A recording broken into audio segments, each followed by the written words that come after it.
Hey everybody, it's Mr. C. So here's the video for the next part of the persuasive essay. All right.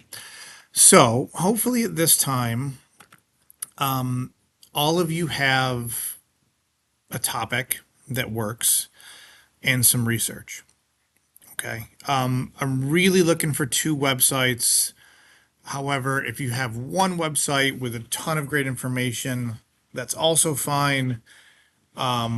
It just really depends.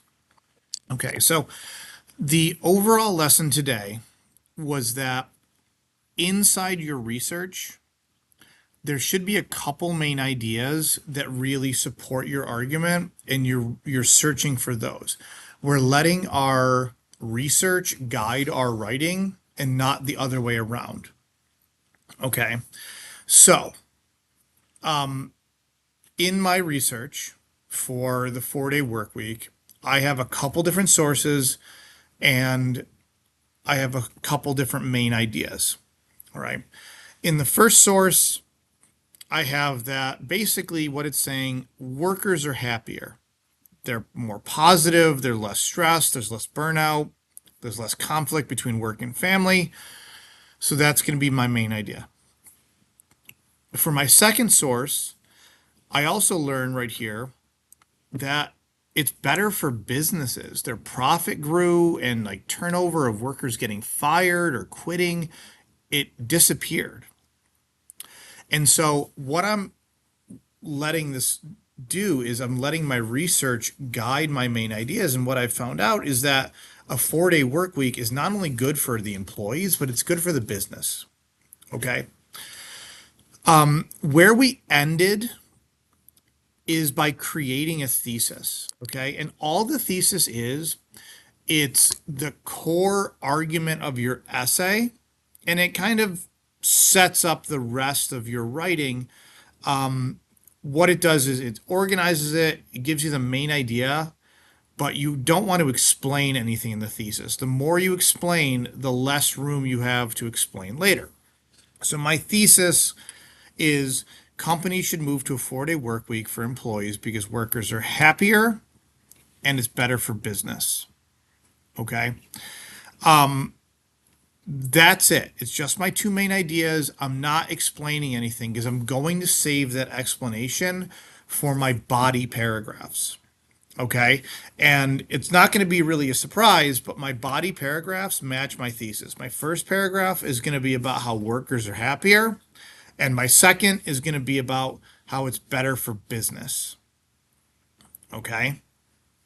Now, the persuasive essay body paragraphs are nothing more than a CER that you guys have done 100 times. Okay. Key things here is that you're sticking to the main idea you talk about in your thesis, and really they should be in the same order as your thesis as well. I have this little guide here, and I'm going to print them out and put them at the front table for you guys to look at as you write.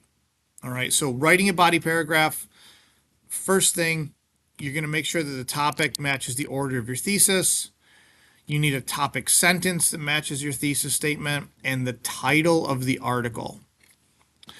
You're going to pull a quote, just like you do in a CER from your original source, and you're going to put it in quotes. This is not going to be a surprise at all. And then you're going to include reasoning, why your quote supports your argument. All right. So this is really simple. It's just basically the body paragraphs of this essay are 2 CERs. That's all it is. It's pretty simple. Topic sentence. I think the company should move to a 4-day work week because it can make workers happier. Matches my thesis. According to the article, The Rise of the 4-Day Work Week, I had to go back in my website for that. Workers reported better physical and mental health, life satisfaction, and less burnout and fatigue. This evidence shows that moving to a 4-day work week is a simple solution that can improve the lives of all workers, and that's my reasoning. You guys have done CERs 100 times. All you have to do is 2 of them, and your body paragraphs are done. All right. So, at the end of class on Tuesday, we wrapped up the thesis, and on the end of class on Wednesday, you really should have both body paragraphs done. It really isn't very difficult at all. Okay. This video is for you to pause and go back if you need. And like I said, I'm going to print everything out. The final thing, and I've actually forgotten this and I apologize, is you do need the author's name after the quote. So I went back, I have my website here in my research document for this exact purpose. Woman's name is Zara Abrams, and all I'm going to do is I'm going to put her last name after the quote. Okay. This can get tricky sometimes. If you don't, every once in a while, you might not have an author for whatever reason you can't find it. What you're going to do is you're going to put the publisher's name.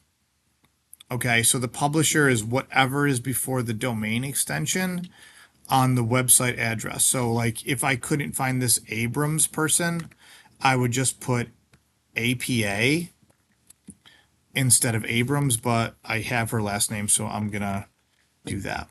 All right. So not super complicated. You guys have done 100 CERs this year so far. All I'm asking you to do is 2 more, and the CERs are guided by the research you already have. Okay. If you're a little bit behind or if you're confused, use this video and use the video I recorded yesterday about research and how to do that. Thanks.